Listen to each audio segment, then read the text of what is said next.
there was going to be a party in Richmond, I decided to come. You know, I like the fact that you include the word patriot with this Tea Party convention. That to me is great. Somebody asked me the other day in the media, and they said, what does patriotism mean? What is a patriot? I said, a patriot is an individual who is willing to stand up against one's own government when the government is wrong.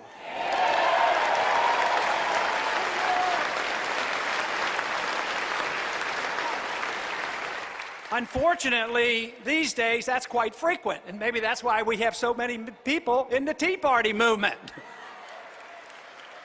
No, but you deserve congratulations. This is a grand meeting we're having here today, and also the movement is fantastic. A few years ago, during the presidential campaign, there were a few who coined the term of revolution. And indeed, I endorse the idea of revolution. I endorse the idea of an intellectual revolution.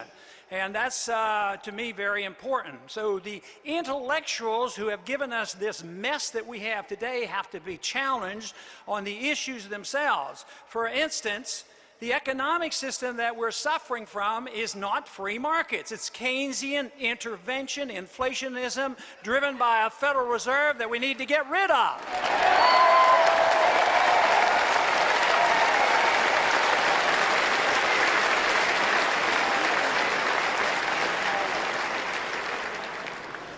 One thing with certainty, I am convinced that the government people get is the government they deserve. You say, oh no, that's not fair. We've been complaining for a lot of years and look at what we've had. But when the general sentiment, when the majority of the people change their sentiment, governments will change. Now for too long, we, the people, have been too complacent. For too long, the Congress especially have been complacent and given up all its responsibilities and prerogatives in allowing the executive branch and the judicial system to run roughshod over us. Today, though, I am convinced the people are waking up and they said, enough is enough.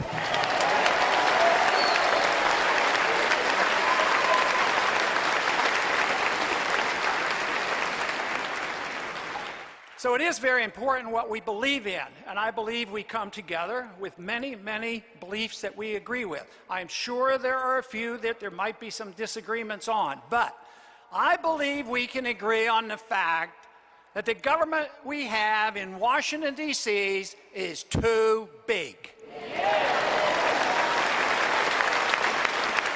And you can hardly solve the problem of a government too big by making it bigger. That makes no sense whatsoever. You know, we're in this economic crisis because we spent too much money we didn't have, we borrowed too much money, we regulated too much, and we printed too much. So the predictable crisis arrives. Austrian free market economists predicted for years. We have a bubble out there. There's a housing bubble. There's a NASDAQ bubble. And something bad is coming. And when it comes, what do the people in charge say? Do they come to the economists who made all the correct predictions and said it was coming and understood what was wrong? Do they come to them and ask them what to do? No. What they do is they spend more money, they borrow more money, they print more money, and they come up with more regulations, and they think it's going to help. I say we need to do the opposite.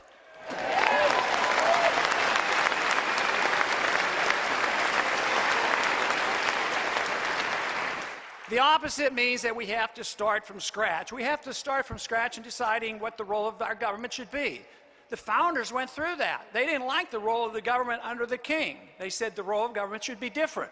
The role of government ought to be there to protect our liberties. The role of government ought to be there to provide a strong national defense.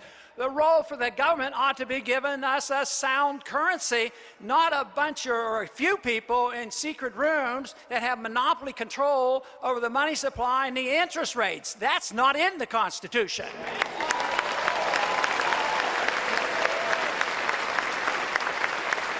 So how how did we get into this mess? The people were complacent, and the Congress voted things that weren't constitutional, and we drifted because the wealth created by free markets and free people was so overwhelming that we lived off our wealth for so long, and the world trusted us. They trusted our dollars, they trusted our military power, and the momentum continued to go even after we failed at understanding what real liberty means.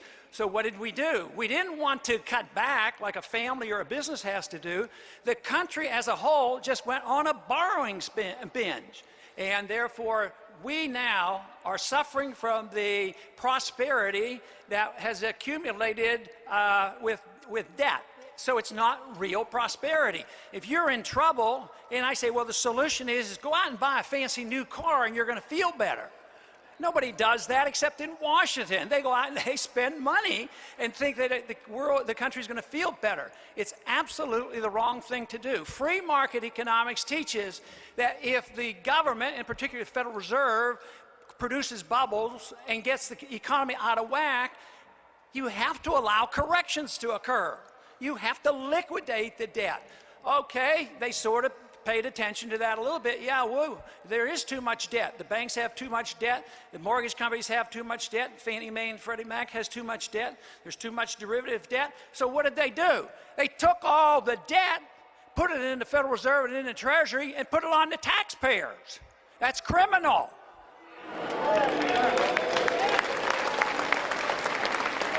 Eventually, though, all debt has to be liquidated. We are not likely, matter of fact, it's virtually impossible for we as a people to pay this astronomical debt, which is growing exponentially. So unfortunately, the bad message is it's going to end badly because the debt will be liquidated. That doesn't mean it'll be liquidated like you would liquidate your debt if you had to go through bankruptcy, file for bankruptcy, and debt would be dissipated and it'd be liquidated. Countries don't do that. They're much more corrupt, and they counterfeit their way out of it.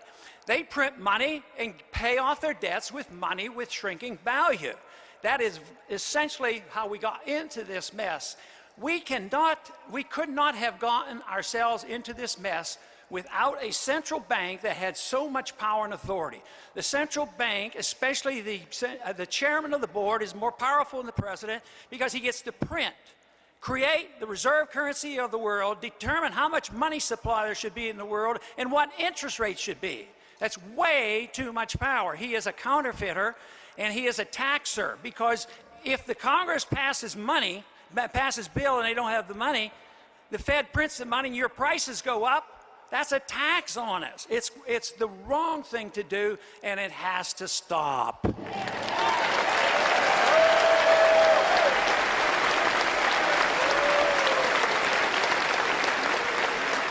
You know, there's a couple images of America. The image that I like to think about, and so many of us are fighting for, is the image of America that is self-reliant, self-dependent, hard-working, believe in the work ethic, believe in the marketplace, believe in sound money, and believe in voluntary cooperation, and a tax system that allows you to keep what you earn. That's what we should have. It is my opinion that if you truly believe in liberty and you truly believe you have the right to keep what you earn, you have to truly believe that we get rid of the IRS and the income tax.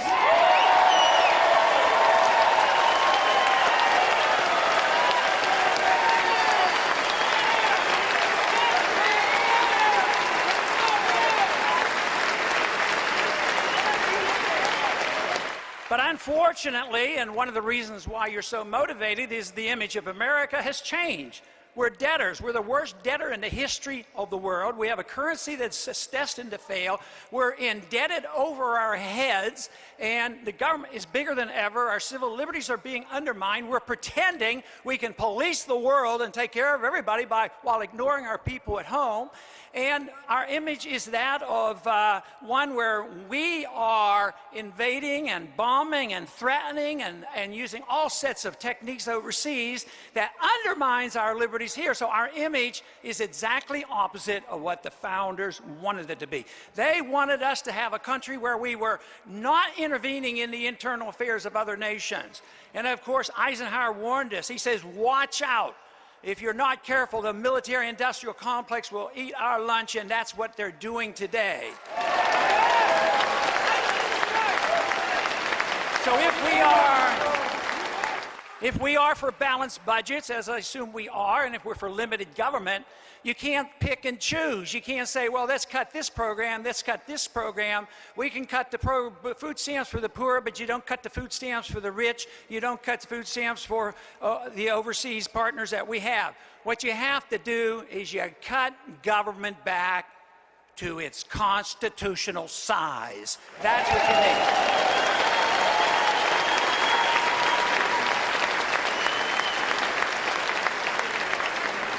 I believe that's what the Tea Party movement's all about, is cutting it back to its size, believing in the Constitution. It is great. There's a 10th Amendment movement. Isn't this fantastic? Isn't it great that we're talking about sound money again and the gold standard? These are all wonderful things happening.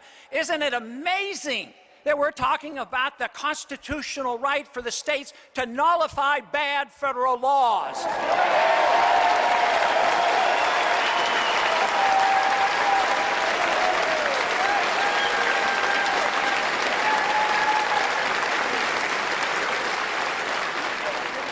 This, to me, is rather amazing. I went to Congress quite a few years ago, and I believe my role would be to go and vote the way I promised, the way the Constitution says, even if I would be alone, and that not much would happen, that it would be probably not noticed, and someday I would go back home and hopefully leave a record that people would notice someday in the future.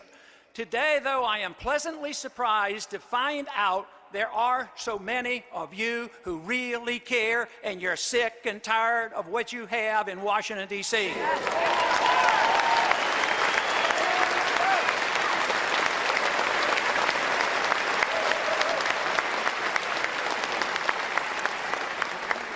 The purpose, as far as I'm concerned, for all political action is to preserve liberty. That should be the goal. It shouldn't be for any special interest. Preserving liberty means you have a strong national defense and you have free markets and property rights and all these things. That is what the Constitution was written for, and it had a lot of prohibitions. Not against the people. The prohibitions are on the government, not the people. So if we can do that, if we can achieve that, that we preserve our liberties, what is the purpose of liberty?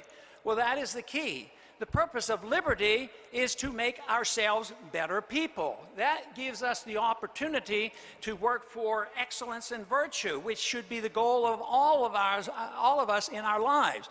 Because governments, once they get involved in dealing with making you more virtuous and more excellent person, or more economically equal among you, the government can't do any of that without undermining your liberties. If our government decides that, well, we have to solve the problems of the world, we have to impose our goodness around the world, therefore you have to undermine somebody else's liberty. And you know what? Besides, when government embarks on any of those efforts, it doesn't work. It doesn't work. What we need is to restore the confidence in this country and the people that freedom works, that freedom is the solution to our problems, that our liberties ought to be protected. Now, sometimes it's easy. Everybody's for freedom. I've never met anybody in Washington say, oh, I'm not for freedom. You know, I've never heard of a congressman running for Congress say, oh, I don't plan to uphold the Constitution. No, they're all for the Constitution. They're all for limited government. They're all for freedom. So we have to be very precise. What does it mean to have liberty? To me, if I have liberty and you have liberty, guess where the responsibility falls? It falls on you, the individual. It falls on you to take care of yourself. It falls on you to assume that if you work hard, you can reap the rewards of your hard effort. And that would be a tremendous incentive. That is what gave us the great prosperity of this country. This idea that we could have this incentive and actually keep what we have, keep what we earn. But you know, there's another thing about liberty, and then sometimes there's parts of liberty that nobody wants to concede that is the case. Actually, what liberty does, it allows you to make all choices in all matters. It means, of course, that you can spend your money, even when you waste your money. The government can't come in and say, quit wasting your money. The liberal side say, no, we have to tell the people how to spend their money. We have to regulate every consumption item because somebody's going to take advantage of the people and therefore abuse the people, so that we need regulators. I had one congressman tell me once, I said, why are you voting for this bill? Why do we have to tell the people what they can do and can't do? He says, you know what? He says, people are too stupid.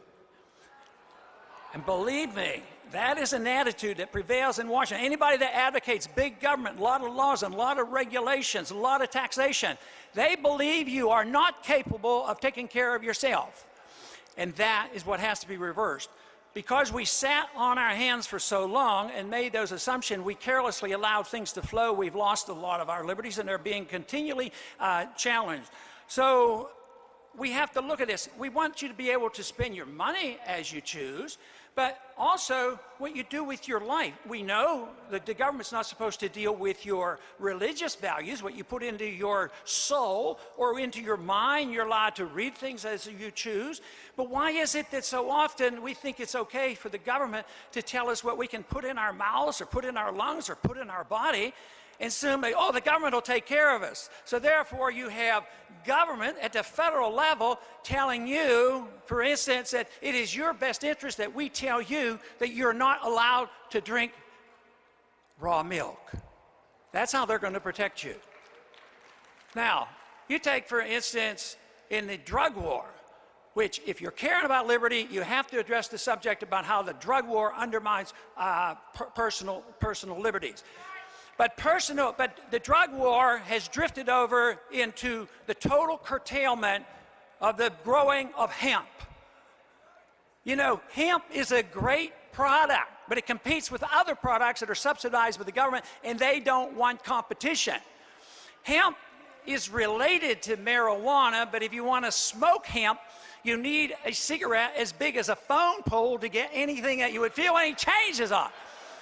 And here we are on this sanity course of saying nobody can grow hemp, a fantastic product that makes many, many different products, where we begged and pleaded for our farmers to grow during World War II.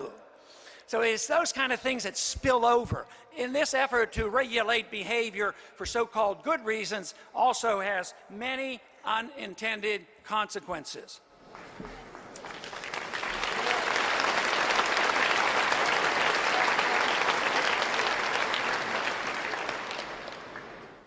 We believe that we should have the protection of life and liberty and, of course, pursuit of happiness, or keep what we earn. But I think the most important of all that, liberty is important, obviously, but you cannot protect liberty if you don't protect all life. Once human life is identified, if you ignore that, you can't protect liberty.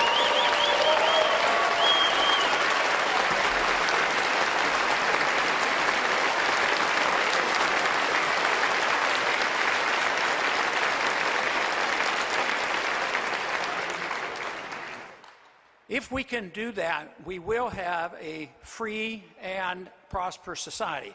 Freedom to me is so wonderful, and I have such confidence in how well it works if we can just protect that and guarantee that you have your God-given rights to your life and your liberty, where our freedoms come from, not from our government. If we allow that and understand freedom is tolerance. Think of the First Amendment. The federal government says, the Congress shall write no laws regarding the many things that they list there. Write no laws. That means that certainly the administration can't write laws. They're not supposed to be able to write regulations or executive orders or anything else. They're not allowed to under the Constitution.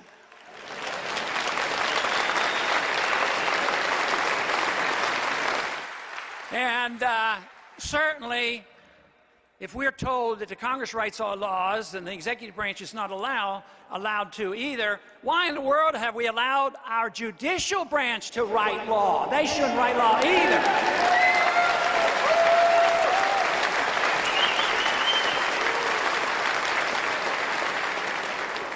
I would believe in freedom and free markets if it did not produce greater wealth.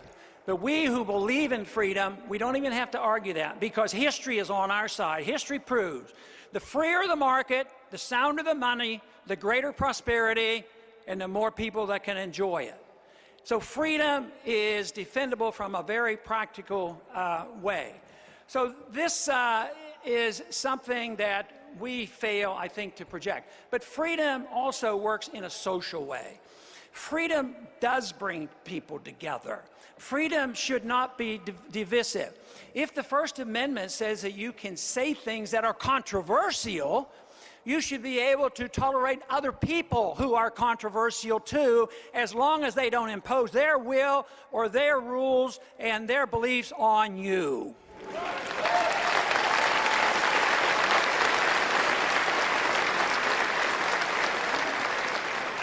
I have every reason to be optimistic. As pessimistic as I am on the economy, it's going to get a lot worse before it gets better. We're going to have a monetary crisis. There's going to be a challenge. So I hope this group, the Tea Party movement, and others continue to grow and have a significant intellectual influence on Washington, D.C., because things will get a lot worse.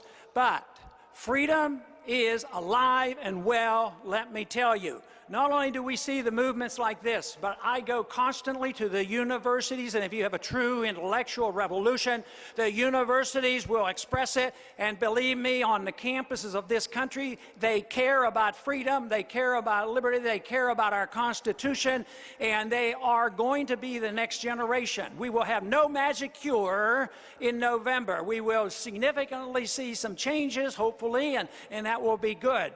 But the major challenge will be when we have a dollar financial crisis and the whole system is going to be challenged. But intellectually, the belief in liberty is growing by leaps and bounds, and you are reflecting that. So I come here with great gratitude for having been invited, but I go away with great excitement and belief and enjoyment that I know so many of you care. Thank you very much.